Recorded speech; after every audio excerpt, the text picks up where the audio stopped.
Vamos meditar aqui em 1 Tessalonicenses 4, que diz assim: exortação à santidade, ao amor fraternal e ao trabalho.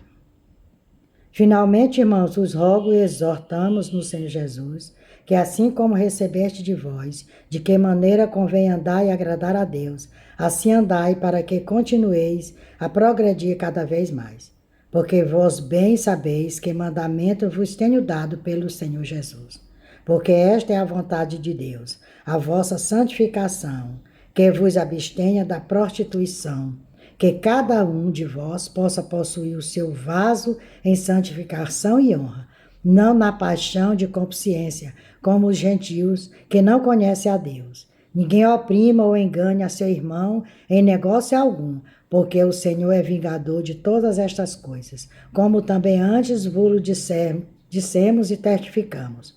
Porque não nos chamou Deus para a imundícia, mas para a santificação. Então, nós fomos chamados para a santificação. Aqui Paulo está exortando a igreja. Exortou a igreja no passado e continua exortando a igreja de hoje. Para que possamos viver em santificação, não em fornicação, não em pecado. Porque não nos chamou Deus para a imundícia, olha só, mas para a santificação. Portanto, quem despreza isto, não despreza o homem, mas sim a Deus, que nos deu também o seu Espírito Santo. Quando, porém, no amor fraternal, não necessiteis de que vos escreva, visto que por vós mesmos estáis instruídos por Deus, que vos ameis uns aos outros. É o que está faltando hoje no amor do ser humano. É o amor de um aos outros. Porque também já assim o fazeis para com todos os irmãos que estáis por toda a Macedônia, exortando-vos, porém, a que ainda nisto continueis a progredir cada vez mais, e procureis viver quietos e tratai dos vossos próprios negócios, e trabalhar com vossas próprias mãos, como já vos tenho mandado, para que andeis honestamente para com os que estão de fora e não necessiteis de coisa alguma. Então, nós temos que trabalhar para viver.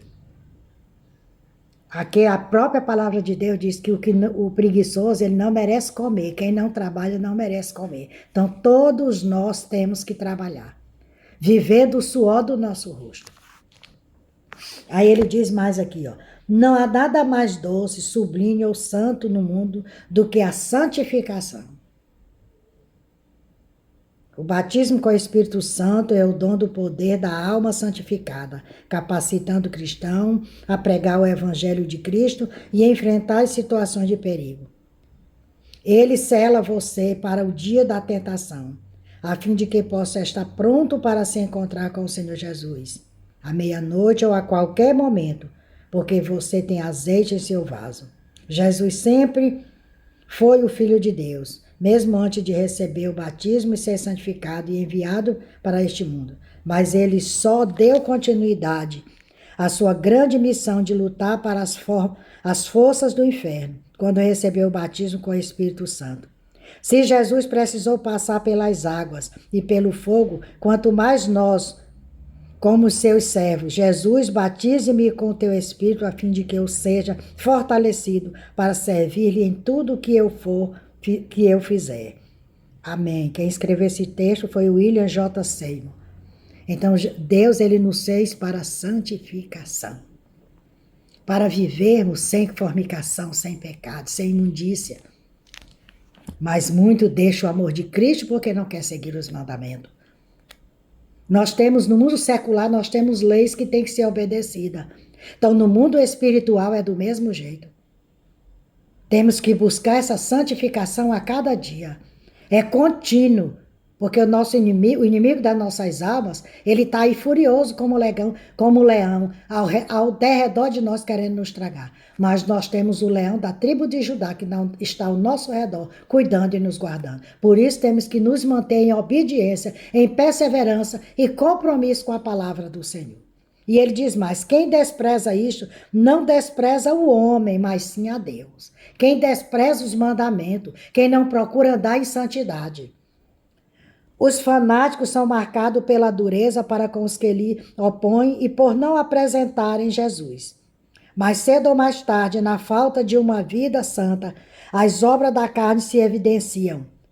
Algumas pessoas honestas que temiam esse movimento pentecostal viraram fanatismo, indicamos algumas características das reuniões que são o oposto disso.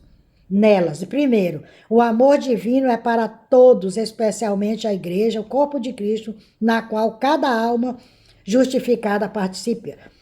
2, a humildade é uma obra humilde em um lugar humilde. Nós gostamos que assim seja. Nós nos humilhamos debaixo da mão poderosa de Deus e examinemos constantemente as Escrituras para conhecer toda a sua vontade e o seu plano. 3, a vida é santa. Essas pessoas verdadeiramente avivadas estão levando uma vida santa, separada do mundo, da carne e do diabo, e estão resgatando outras almas para uma vida de pureza e santidade. O Espírito Santo está brilhando no rosto dos ombreiros? É uma pergunta. Essa é a obra do diabo? Se você admite conhecer o Espírito de Deus e não reconhecer quando ele vem, isto é motivo para você se preocupar com sua própria condição especial. Quem escreveu o texto foi William J. Seymour. Então aqui ele deu 3 características do que devemos ser, do que devemos observar. Ficar atento, porque o inimigo, ele é astuto. Se nós vacilarmos, ele nos traga. Por isso que nós temos que estar em meditação da palavra, em oração, em louvor, alimentando o nosso espírito.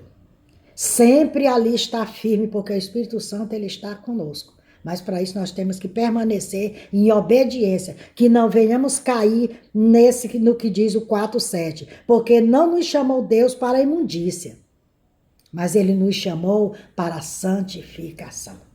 Que você venha meditar nessa palavra de hoje. Quer conhecer mais? Leia a Bíblia. Tire o dízimo no seu tempo para meditar na palavra de Deus, alimentar o seu espírito e não deixar de semear a semente do Evangelho, para que muitas vidas possam vir para Jesus. Jesus está voltando. O tempo, as profecias estão se cumprindo. E ele virá. Virá como um relâmpago. Quando não dá tempo nem piscar, ele já veio e já levou as suas ovelhas. E Deus nos abençoe, nos guarde. Me siga lá no YouTube, Raimunda Nunes, Mensagem de Salvação. Se inscreva no meu canal e compartilhe os meus vídeos.